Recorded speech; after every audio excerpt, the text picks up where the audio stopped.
Pride and Prejudice by Jane Austen. Chapter 17. Elizabeth related to Jane the next day what had passed between Mr. Wickham and herself. Jane listened with astonishment and concern.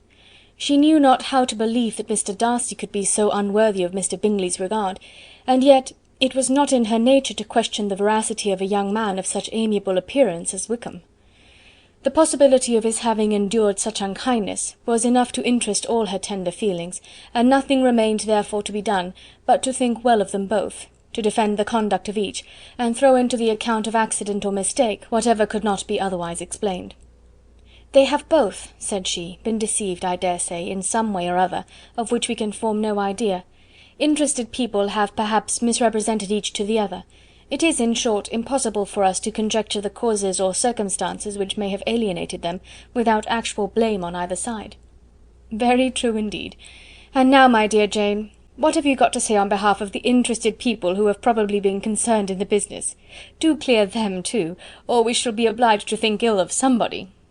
"Laugh as much as you choose, but you will not laugh me out of my opinion. My dearest Lizzy, do but consider in what a disgraceful light it places Mr. Darcy, to be treating his father's favourite in such a manner, one whom his father had promised to provide for. It is impossible. No man of common humanity, no man who had any value for his character, could be capable of it. Can his most intimate friends be so excessively deceived in him? Oh no! I can much more easily believe Mr. Bingley's being imposed on, than that Mr. Wickham should invent such a history of himself as he gave me last night. Names, facts, everything mentioned without ceremony. If it be not so, let Mr. Darcy contradict it. Besides, there was truth in his looks. It is difficult indeed. It is distressing. One does not know what to think."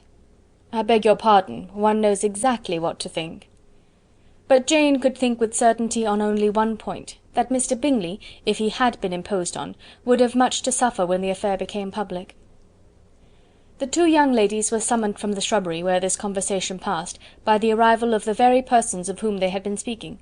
Mr. Bingley and his sisters came to give their personal invitation for the long-expected ball at Netherfield, which was fixed for the following Tuesday.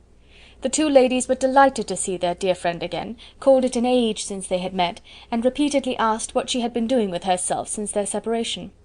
To the rest of the family they paid little attention, avoiding Mrs. Bennet as much as possible, saying not much to Elizabeth, and nothing at all to the others.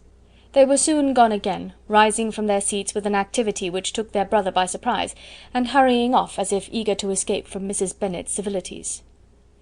The prospect of the Netherfield ball was extremely agreeable to every female of the family. Mrs. Bennet chose to consider it as given in compliment to her eldest daughter, and was particularly flattered by receiving the invitation from Mr. Bingley himself, instead of a ceremonious card. Jane pictured to herself a happy evening in the society of her two friends, and the attentions of their brother, and Elizabeth thought with pleasure of dancing a great deal with Mr. Wickham, and of seeing a confirmation of everything in Mr. Darcy's look and behaviour. The happiness anticipated by Catherine and Lydia depended less on any single event, or any particular person, for though they each, like Elizabeth, meant to dance half the evening with Mr. Wickham, he was by no means the only partner who could satisfy them, and a ball was, at any rate, a ball, and even Mary could assure her family that she had no disinclination for it.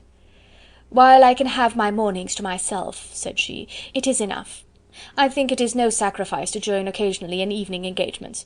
Society has claims on us all, and I profess myself one of those who consider intervals of recreation and amusement as desirable for everybody." Elizabeth's spirits were so high on this occasion, that though she did not often speak unnecessarily to Mr. Collins, she could not help asking him whether he intended to accept Mr. Bingley's invitation, and if he did, whether he would think it proper to join in the evening's amusement. And she was rather surprised to find that he entertained no scruple whatever on that head, and was very far from dreading a rebuke either from the Archbishop or Lady Catherine de Bourgh by venturing to dance. "I am by no means of the opinion, I assure you," said he, "that a ball of this kind, given by a young man of character to respectable people, can have any evil tendency, and I am so far from objecting to dancing myself, that I shall hope to be honoured with the hands of all my fair cousins in the course of the evening, and I take this opportunity of soliciting yours, Miss Elizabeth, for the first two dances especially. A preference which I trust my cousin Jane will attribute to the right cause, and not to any disrespect for her." Elizabeth felt herself completely taken in. She had fully proposed being engaged by Mr. Wickham for those very dances, and to have Mr. Collins instead! Her liveliness had never been worse timed. There was no help for it, however. Mr. Wickham's happiness and her own were perforce delayed a little longer, and Mr. Collins' proposal accepted with as good a grace as she could. She was not the better pleased with his gallantry from the idea it suggested of something more. It now first struck her that she was selected from among her sisters as worthy of being mistress of Hunsford Parsonage, and of assisting to form a quadrille table at Rosings, in the absence of more eligible visitors. The idea soon reached to conviction, as she observed his increasing civilities toward herself, and heard his frequent attempt at a compliment on her wit and vivacity, and though more astonished than gratified herself by this effect of her charms, it was not long before her mother gave her to understand that the probability of their marriage was extremely agreeable to her. Elizabeth, however, did not choose to take the hint, being well aware that a serious dispute must be the consequence of any reply. Mr. Collins might never make the offer, and till he did, it was useless to quarrel about him. If there had not been a Netherfield ball to prepare for and talk of, the younger Miss Bennets would have been in a very pitiable state at this time, for from the day of the invitation to the day of the ball, there was such a succession of rain as prevented their walking to Meryton once. No aunt, no officers, no news could be sought after. The very shoe-roses for Netherfield were got by proxy. Even Elizabeth might have found some trial of her patience in weather which totally suspended the improvement of her acquaintance with Mr. Wickham, and nothing less than a dance on Tuesday could have made such a Friday, Saturday, Sunday, and Monday endurable to Kitty and Lydia. Chapter 17